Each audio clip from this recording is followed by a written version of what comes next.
नमस्कार. आज आपण खूप सुंदर असं स्वामींचं तोरण कसं बनवायचं ते या व्हिडिओमध्ये पाहणार आहोत. तर व्हिडिओ जराही स्किप न करता पूर्ण पहा. याच्यासाठी आपण एक 2.5 इंच लांबी आणि रुंदी 7 आणि 5 अशा पद्धतीनं असे पीसेस तयार करून घेणार आहोत. याच्यासाठी याच आकारामध्ये खणाचे पीस कट करून घ्यायचे आणि अस्तरवरती पण आपण सेम आकाराचेच आपण पीस कट करून घेणार आहोत. याला आपण कॅनव्हास प्रत्येक अस्तरला आपण कॅनव्हास पेपर लावून घेणार आहे. सुरुवातीला खणाचं कापड खाली त्याच्यावरती आपण कॅनव्हास पेपर अस्तरला जो कॅनव्हास पेपर लावला होता तो त्याच्यावरती अशा पद्धतीनं ठेवून याच्यावरती शिलाई देऊन घ्यायची. याचे कोपरे एकदम व्यवस्थित येतील याच्याकडे लक्ष द्यायचे. अशा पद्धतीनं आपल्याला त्याच्यावर शिलाई मारून घ्यायची. इथं आपण कोपऱ्याच्या ठिकाणी आपण कट देऊन घेणार आहोत म्हणजे ते उलटवायला सोपं पडेल. अशा पद्धतीनं हे सरळ करून घ्यायचे. याचे कोपरे व्यवस्थित असे काढून घ्यायचे म्हणजे ते दिसायलाही छान दिसेल. आपण सगळे ह्याचे कोपरे व्यवस्थित काढून घेणार आहोत. अशाच पद्धतीनं आपण जे बाकीचे पीस होते ते सुद्धा तयार करून घेणार आहोत. याच पद्धतीनं आपण एक एक पीस तयार करत जाणार आहे. मार्जिन ठेवताना सगळीकडे समान ठेवायचं आहे. ही गोष्ट लक्षात ठेवायची आहे कारण कमी जास्त मार्जिन जर तुमचं पडलं तर ते छान नाही दिसणार. याच्यासाठी मी एक रेडीमेड लेस घेतलेली आहे. हे आपण 36 इंचामध्ये हे तोरण बनवतो आहे. तुम्हाला हे तुमच्या मार्केटमध्ये जवळच्या मार्केटमध्ये तुम्हाला ही लेस मिळून जाईल. आणि जर तुम्हाला याची लिंक पाहिजे असेल तर मला कमेंटमध्ये लिंक टाईप करा. आपण हे सेंटरपासून जोडून घेणार आहोत. अशाच पद्धतीनं इथं दोन्हीचा मी सेंटर काढला आणि सेंटरवरती बरोबर ठेवून तुम्ही पिना पण लावू शकता. जर तुम्ही सुरुवातीला शिकत असाल तर तुम्ही पिना पण लावू शकता जेणेकरून ते कापड कमी जास्त होणार नाही. मला सवय असल्यामुळं मला अंदाज येतो किती आपल्याला ठेवलं पाहिजे, त्यामुळं मी डायरेक्ट जोडत आहे. अशा पद्धतीनं मी या लेस आणि हे जे आपण तयार केलेले पीस आहेत ते जोडून घेणार आहोत. अशा पद्धतीनं हे जोडून घेतले. आता आपण इकडची निम्मी बाजूसुद्धा कंप्लीट करून घेणार आहे. आपण मधून सुरुवात केली त्यामुळं बरोबर हे जर सेंटर निघतो आणि दोन्हीकडं हे अंतर समान येतं. तुम्हाला जर खणाचं कापड पाहिजे असेल त्याची लिंक तुम्हाला हवी असेल तरी मला तुम्ही लिंक म्हणून टाईप करू शकता. जे कोणते तुम्हाला प्रॉडक्ट हवे असतील तुम्ही लिंक म्हणून टाईप करा, त्याची लिंक तुम्हाला मिळेल.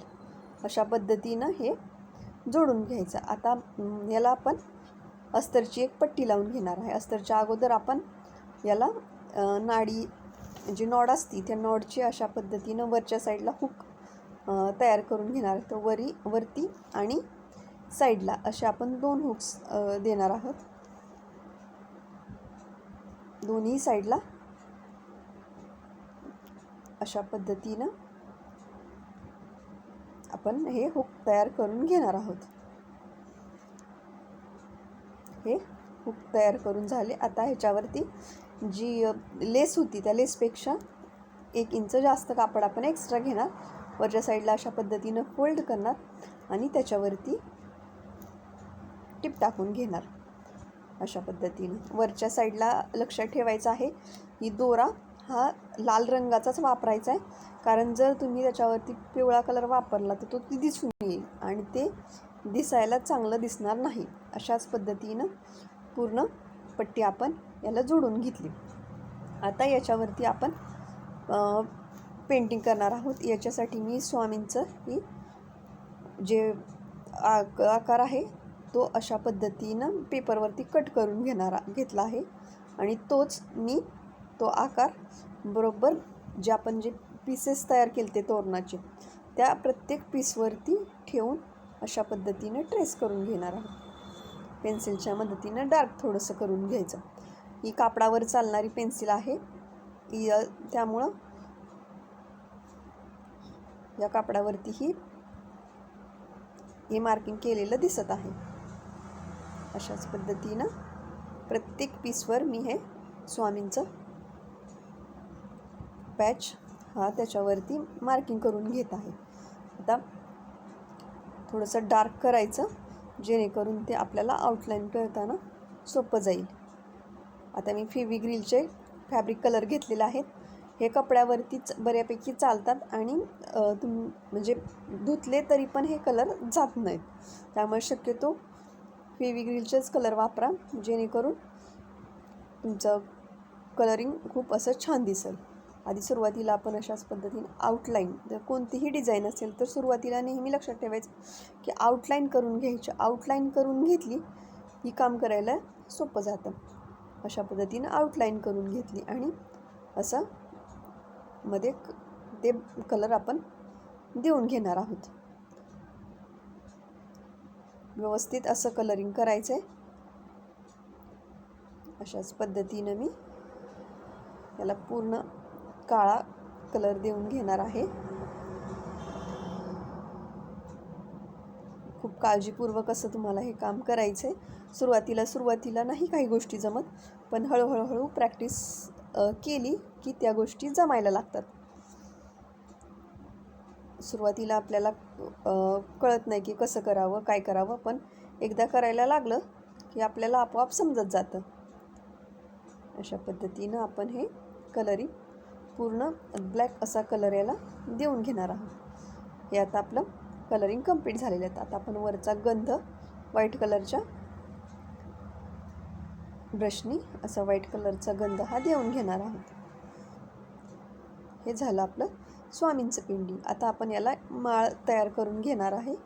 याच्यासाठी सुईमध्ये दोरा ओवून घ्यायचा आणि माझ्याकडं रुद्राक्ष नव्हते म्हणून मी असं मोती आणि गोल्डनचे मणी असं याचं कॉम्बिनेशन करून याची माळ बनवली आहे. तुमच्याकडे जे अवेलेबल असेल त्याच्यातून तुम्ही ते तयार करू शकता. अशा पद्धतीनं मी एक एक मणी ओवून घेणार आहे आणि याची छान अशी माळ तयार करून घेणार आहे. एक व्हाईट मनी आणि एक गोल्डन मनी असं कॉम्बिनेशन करायचं आहे.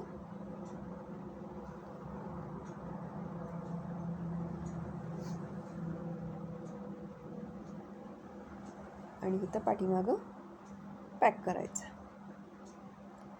इथं आपल्याला गाठ मारून पाठीमागच्या साईडला घ्यायची आहे. गाठ मारताना पॅक बांधायची जेणेकरून ते परत निघलं नाही पाहिजे. इथं गाठ मारून घेतली, दोरा कट करून घेतला. अशा पद्धतीनं प्रत्येक माळ घेताना एकसारख्या मनी मोजून घ्यायचे आहेत. तुम्हाला हे तोरण कसे वाटले कमेंट करून नक्की